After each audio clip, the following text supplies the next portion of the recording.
नमस्कार दोस्तों, मैं शैलेश कुमार फ्रॉम ऑक्स आर्या कोचिंग सेंटर। मेरे YouTube channel SKB Mantu sir पर आप सभी लोगों का बहुत बहुत तहे दिल से स्वागत है। डियर स्टूडेंट्स, आइए आज हम लोग देखते हैं एक बेहतरीन क्वेश्चन जो कि बोर्ड मॉडल के लिए है, यानी कि 10वीं क्लास के एग्जामिनेशन पॉइंट ऑफ व्यू से है। बहुत ही बेहतरीन क्वेश्चन और बिल्कुल सटीक कॉन्सेप्ट से मैं इसे सॉल्व करूँगा। आप लोग कृपया इसे ध्यान से देखें और मेरा आग्रह है आप लोगों से कि मेरे चैनल को सब्सक्राइब करें तथा बेल आइकन को दबाना ना भूलें, ताकि आपको हमेशा मेरे अपकमिंग वीडियो का नोटिफिकेशन मिलता रहे। और इसे ज़्यादा से ज़्यादा अपने दोस्तों में और स्टूडेंट्स से शेयर करें, ताकि बहुत सारे बच्चे इस वीडियो को देख करके लाभ उठा पाएँ। तो आइए शुरू करते हैं बिना देर किए हुए। सबसे पहले क्वेश्चन को हमें अच्छे से रीड आउट करना चाहिए। क्वेश्चन है 2 अंकों की संख्या है। सबसे पहले हम लोगों ने डिटरमाइन कर लिया क्वेश्चन को पढ़ के कि संख्या कितने अंकों की है, 2 अंकों की। जब इस संख्या को अंकों के योग से विभाजित की जाती है, अर्थात जो संख्या है उसे विभाजित किया जाता है, यानी कि भाग दिया जाता है उसके अंकों के योग से। क्लियर है? भाग की जाती है, भागफल 6 प्राप्त होता है। जब भाग दिया जाता है तो भागफल कितना प्राप्त होता है? 6 प्राप्त होता है। तथा शेष कुछ भी नहीं बचता, यानी कि शेष कुछ भी नहीं बचता मतलब शेष 0 है। ध्यान रखेंगे, यदि संख्या से 9 घटा दिया जाए, यानी कि जो संख्या है 2 अंकों वाली संख्या जो है उसे 9 घटा दिया जाए, तब संख्या के अंक पलट जाते हैं। संख्या के अंक पलट जाते हैं। अंक पलट जाने का अर्थ इकाई के जगह पे दहाई का अंक हो जाता है और दहाई के जगह पे इकाई का अंक हो जाता है। ये क्लियर होना चाहिए। तो संख्या ज्ञात करें। अब हमें क्या करना है? संख्या ज्ञात करना है। प्रश्न जब हम लोग पढ़ रहे थे तो हमें पता चला कि जो संख्या है वो 2 अंकों की है, अर्थात हमें क्या मानना होगा? इकाई का अंक मानना होगा और साथ साथ दहाई का अंक को हमें मानना होगा। तो आइए देखते हैं कैसे इसे हम सॉल्व करेंगे। तो सबसे पहले सॉल्यूशन लिखेंगे और मान लेंगे, माना कि संख्या का इकाई का अंक, संख्या का इकाई का अंक, इकाई का अंक बराबर x। सबसे पहले संख्या की इकाई का अंक को हम लोग x मान लेंगे, कॉमा संख्या का दहाई का अंक, इसे हम लोग y सपोज कर लेंगे, यानी y मान लेंगे। अब हमें क्या करना है? संख्या को ज्ञात करना है। तो चूंकि संख्या जो है 2 अंकों की है, इसलिए संख्या का एक फॉर्मूला हम लोग ऑलरेडी डिस्कस कर चुके हैं, यानी जान चुके हैं कि संख्या जो होती है 10 गुने दहाई का अंक, यानी दहाई का अंक क्या होगा? y, और प्लस हो जाएगा यहाँ पे इकाई का अंक x, यानी 10 गुने दहाई का अंक जोड़ इकाई का अंक। ये है 2 अंकों वाली संख्या का फॉर्मूला, जो कि एक कॉन्सेप्शन से आया।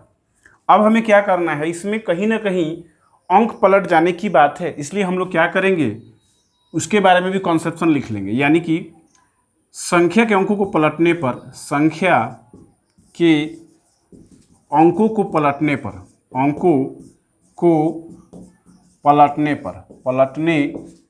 पर प्राप्त संख्या आप चूंकि अच्छी तरह जानते हैं, जब कोई संख्या 2 अंक की दी गई हो और जब उसके अंक को हम पलटेंगे, जैसे सपोज कीजिए कि 12 है, जब 12 को हम लोग पलटेंगे तो ये 21 हो जाएगा, यानी ये यहाँ चला जाएगा, ये यहाँ। तो उसी प्रकार से हमें क्या करना है कि संख्या के अंकों को पलटने पर प्राप्त संख्या जो होगी 10x प्लस y हो जाएगी, यानी x के जगह y और y के जगह x।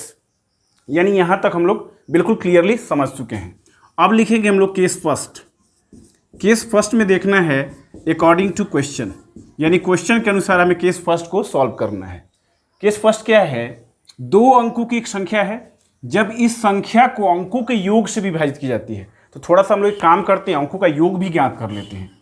अंकों का योग इक्वल टू अंकों का योग मतलब इकाई का अंक जोड़ दहाई का अंक, यानी कि x प्लस ऑफ y, यानी ये हो गया अंकों का योग। अब हमें क्वेश्चन फिर से पढ़ना है, जब इस संख्या को अंकों के योग से विभाजित किया जाता है। तो थोड़ा ध्यान दें, अगर हम मान लीजिए कि एक संख्या मान लीजिए 2 है, अगर हम इसमें 12 से भाग देना चाहते हैं तो ये सिंपल भाग है, यानी हम लोग बोलेंगे कि 2 छक्के 12, और यहाँ पे शेष क्या होगा?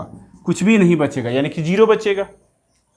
इसी चीज़ को हम लोग ऐसे भी लिख सकते हैं कि 12/2 तो हमें क्या मिलेगा भागफल के रूप में 6 मिलेगा। यानी आप इस प्रकार से भी लिख सकते हैं, और साथ में इसमें अगर शेष चाहें तो आप इस प्रकार से लिख सकते हैं 0, यानी शेष यहाँ पर कुछ भी नहीं बचा। यानी इस फॉर्मेट का हम लोग यहाँ पर बखूबी यूज़ करेंगे। थोड़ा सा हम लोग ध्यान देंगे। अब हम इसे चाहे इरेज कर लें। अब थोड़ा ध्यान दें, ध्यान ये देना है कि संख्या को पढ़ना है। जब इस संख्या को अंकों के योग से विभाजित किया जाए, जब इस संख्या को, कौन सी संख्या, जो मूल संख्या यानी ये वाली, यानी कि 10y प्लस एक्स को 10y plus of x divided by x plus y, that means यहाँ पे थोड़ा सा ध्यान दें, जब इस संख्या को अंकों के योग से विभाजित की जाती है तो भागफल 6 प्राप्त होता है तथा शेष कुछ भी नहीं बचता। इसका मतलब जब 2 अंकों वाली संख्या को हम उसके अंकों के योग से भाग देते हैं तो भागफल कितना बचता है, जब भाग देंगे तो भागफल कितना बचेगा 6, और शेष कुछ भी नहीं बचता, मतलब शेष 0 के बराबर है। जैसे यहाँ पर मैं एक बार दिखा रहा हूँ आप लोग को। जैसे मान लीजिए कोई अंक 12 है, अगर हम इसमें 3 से इसके अंकों के योग से भाग दें, 2 और 1 3 से भाग दें तो 3 चौके 12, जिस प्रकार से एग्जाम्पल में आ गया। यानी कि जब आप भाग दे रहे हैं तो भागफल बचा ना कुछ, यानी भागफल कितना बचा 4, और शेष कुछ बच रहा है नहीं, तो 4 प्लस कुछ भी नहीं बचने का मतलब 0, यानी कि केवल 4। उसी प्रकार से 2 अंकों की संख्या में जब उसके अंकों के योग से भाग दिया जाता है तो भागफल कितना बच रहा है 6, और शेषफल कुछ नहीं बच रहा है। यानी कि इस कंडीशन को ऐसे रिप्रेजेंट कर सकते हैं, या इसी क्वेश्चन को कुछ ऐसे भी पूछा जा सकता है कि 2 अंकों वाली एक संख्या अपने अंकों के योग के 6 गुनी है।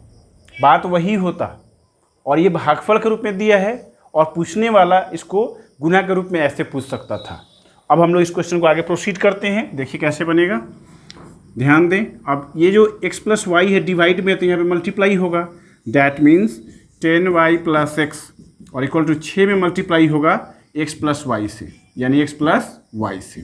अब हमें क्या करना है, इसे कैलकुलेट कर लेना है, यानी कि 10y प्लस ऑफ एक्स और इक्वल टू 6x और प्लस 6y। अब एक तरफ कर लेंगे, यानी कि 10y plus of x minus 6x minus 6y और इक्वल टू 0, यानी पूरा LHS में हमने ले लिया इसे। अब ध्यान दें, 10y में से 6y घटाएंगे, 4y बच गया, और यहाँ पे देखिए प्लस एक माइनस x वाला में, तो इसमें घटेगा तो माइनस 5x होगा और इक्वल टू 0, यानी ये इक्वेशन फर्स्ट हो गया। अब हमें कोई कंडीशन नंबर 2 पे भी थोड़ा सा डिस्कशन करना है। कंडीशन नंबर 2 को ध्यान दें।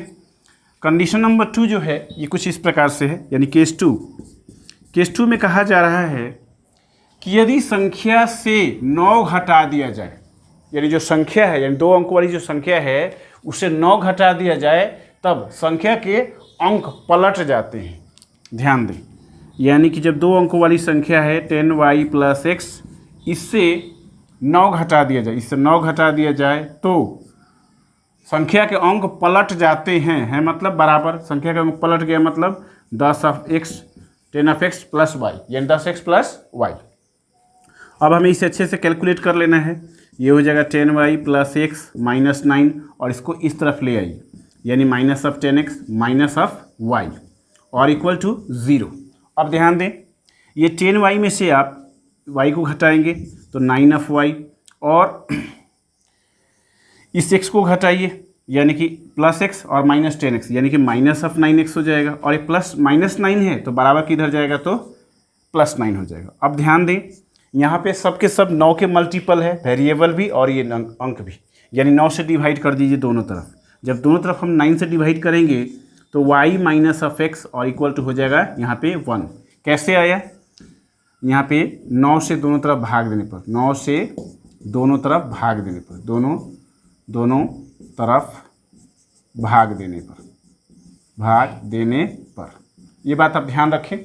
अब हमारे पास इक्वेशन है कि y माइनस 6 इक्वल टू 1, और एक इक्वेशन है 4 of y minus of 5 equal to 5 of x equal to 0। अब हम काम करेंगे, यहाँ पर y को प्रतिस्थापन विधि से हम सॉल्व कर लेते हैं, यानी इसलिए हम लिख सकते हैं y equal to 1 plus of x, यानी जहाँ जहाँ y का तस्वीर होगा ये हो गया आपका समीकरण 3, ये आपका समीकरण हो गया 2, और ये हो गया आपका 3। अब हमें क्या करना है, y का जो वैल्यू 1 प्लस 6 है उसे हम इक्वेशन फर्स्ट में पुट करेंगे। समीकरण 1 में y बराबर x प्लस 1 रखने पर रख दिया जाए। ध्यान दें, समीकरण 1 जो है 4 of y minus 5 of x और इक्वल टू है 0। अब यहाँ पे ध्यान दें, 4 ऑफ x के जगह हम x रखेंगे minus 4 of x minus 4 of y है, सॉरी यहाँ पे 4 of y minus 5 of x है, तो यहाँ पर 4 ऑफ y की जगह हम क्या पुट करेंगे 1 प्लस ऑफ x, यानी 1 प्लस ऑफ x और माइनस 5 इंटू एक्स और इक्वल टू 0। ध्यान दें, अब हमें इसे क्या करना है, मल्टीप्लाई कर लेना है सिंपली, यानी 4 बन जाए 4, यानी 4 एकम 4 और 4x से कम 4x और माइनस 5x और इक्वल टू 0। ध्यान दें, ये हो गया 4 और 4x में से 5x घटाएंगे तो माइनस x इक्वल टू 0, यानी 4 इक्वल टू आप लिख सकते हैं, ये माइनस x है तो यहाँ पे प्लस x, इसलिए इसको आप लिख सकते हैं कि x इक्वल टू 4, यानी x का वैल्यू 4 आ गया और y का वैल्यू जो है 1 प्लस x है। समीकरण 3 में x बराबर 4 रखने पर अब यहाँ पे x बराबर 4 जो है समीकरण 3 में रख देंगे। समीकरण 3 क्या है, y इक्वल टू है 1 प्लस ऑफ x, इसलिए y इक्वल टू हो जाएगा 1 प्लस x का वैल्यू कितना है 4, तो यहाँ पे 4 रख लेंगे, यानी y इक्वल टू हो गया 5। इसलिए संख्या हमें निकालना है, तो संख्या इक्वल टू क्या हो जाएगा 10 गुने y प्लस ऑफ x, यानी कि 10